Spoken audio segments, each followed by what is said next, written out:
Μετά από την παντέντα που κάναμε για το stand του laptop χωρίς να δώσουμε 5 και 10 ευρώ, όλοι μου ζητάτε για το κινητό. Για πάμε να δούμε. Ένα κομμάτι χαρτί, το οποίο, προσέξτε τι κάνουμε, διπλώνουμε από τη μία με αυτόν εδώ τον τρόπο. Βασικά θα το κάνω έτσι για να μπορέσετε να το βλέπετε και εσείς. Εδώ. Από την άλλη παίρνουμε και διπλώνουμε από την άλλη, στην ουσία κάνουμε χιαστή. Λοιπόν, βλέπετε έτσι.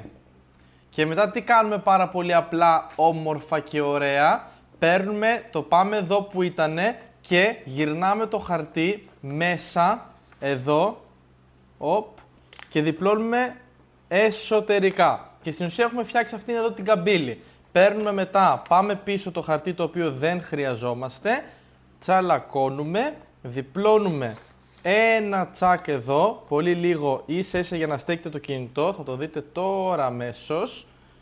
Διπλώνουμε. Λοιπόν, είναι εύκολο, έτσι απλά πρέπει να το μελετήσετε, το κάνετε το 0,5 και παίρνετε το κινητό, το βάζετε εδώ και έχω σταντάκι, δεν πάει πουθενά.